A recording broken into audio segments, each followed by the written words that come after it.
کہتے ہیں لاٹھی میں 500 کے قریب فوائد ہیں۔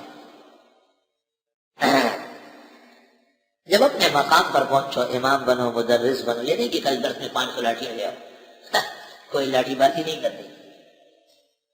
جب اپنے مقام پر پہنچو تو پھر لاٹھی بھی ہاتھ میں کبھی کبھی لیا کرو، کندھوں کندھوں۔ بعض علماء کہتے ہیں کہ موجودہ زمانے کا جو ہتھیار ہے یہ مراد ہے، جیسے کلاشنکوف، پستول، بندوق، 303، یہ ہونا بھی ضروری ہے۔ بس ہر زمانے اور دور کا جو ہتھیار ہے اس کا پاس ہونا اخذ العصا ہے، یہ عجیب بات ہے۔ اور سنت کے طور پر چھڑی بھی ہو، اس عاجز کے پاس تقریباً 100 سے زیادہ چھڑیاں ہیں۔ ما من ملک و وطن و بلد الا عصاها عندنا، ہر ملک کی لاٹھی ہر علاقے کی، الحمدللہ۔ جس شخص کے ہاتھ میں ہم وقت لاٹھی ہو، بہتر ہے کہ جمعے کے خطبے میں اس کے پاس لاٹھی۔ جس کے پاس لاٹھی نہیں ہے وہ استعمال نہیں کرتا، صرف جمعے میں لیتا ہے۔ مسئلۃ خلافیۃ بین الفقہاء والمحدثین، فتاوی عالمگیری میں لکھا ہے کہ ایسی لاٹھی لینا مکروہ و بدعت ہے۔ فتاوی شام میں کوہستانی کے حوالے سے ہے قیل بل سنت، اس کو بھی سنت کہا۔ بہتر محاکمہ یہ ہے کہ جن کی عادت لاٹھی رکھنے کی ہے وہ بے شک لاٹھی رکھے خطبے کے وقت بھی، اور جن کی عادت لاٹھی رکھنے کی نہیں ہے وہ خطبے میں بھی نہ اٹھائے۔ لاٹھی دونوں طرح ہے، سیدھی بھی اور اس کا سرا بڑا ہوا بھی، دستے والی، دونوں ثابت ہیں۔ لاٹھی حسب المرتبت ہو، سنت تو عام چڑی سے بھی ادا ہو جائے گی۔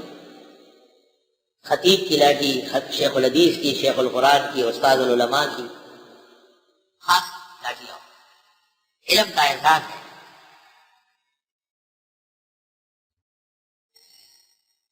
کوہستان کے زیتون کا ایک لاٹھی آئی ہے، لاٹھی کیا لاٹ ہے،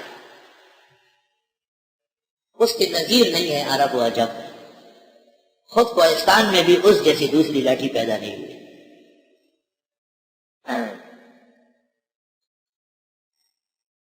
لاٹھی ایسی ہو جس کا استعمال سہولت ہے، یہ مصریہ ہے۔ جب میں عمرے پر گیا تو ایک دوست وہاں ریاض میں ہے، اس نے مصر سے ہی لاٹھی منگوائی اور اس کے ساتھ ریاض سے ایک جبہ بنوایا اور اس کے ساتھ 9 میٹر کی پگڑی، 12 میٹر کا جوڑا، اور ایک دوست کو مکے میں بٹھایا کہ ہمارے شیخ آ رہے ہیں ان کو پیش کرو، وہ خوش ہوتے ہیں، دعائیں دیں۔ موجودہ لاٹھیوں میں سے یہ بہترین لاٹھی مصریہ ہے۔ اب اس نے ایک لاٹھی ترکیے سے منگوائی ہے، اس کا کہنا ہے کہ اب تک جتنی لاٹھیاں آئی ہے یہ سب میں سر بلند۔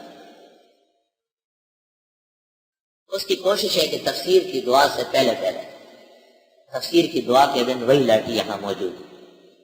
تفسیر کے لیے وہ علیحدہ جبہ بیچتا ہے، 27 رمضان کے لیے علیحدہ، عید الفطر کے لیے علیحدہ۔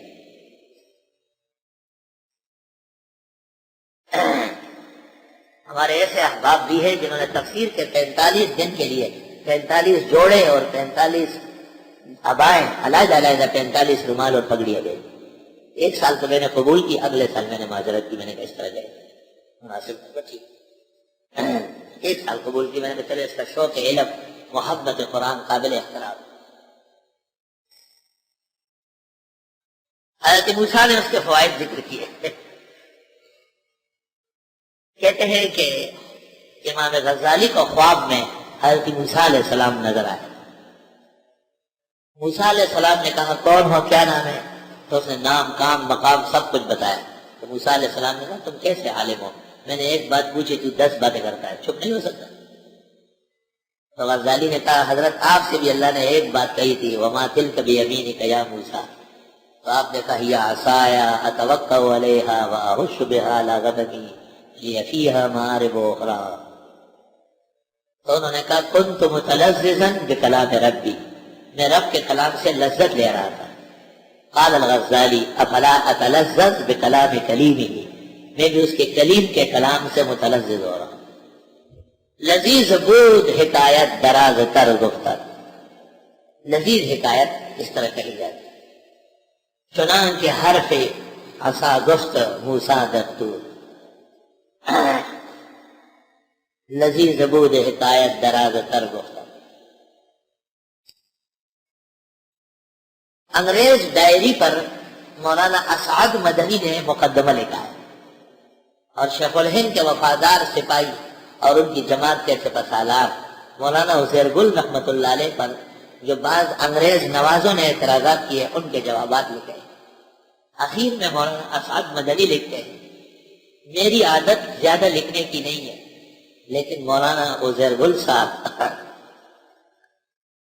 فرماتے ہیں میری عادت زیادہ لکھنے کی نہیں ہے لیکن مولانا عزیر گل صاحب کے تقدس نے مجھے طویل لکھنے پر مجبور کر دیا.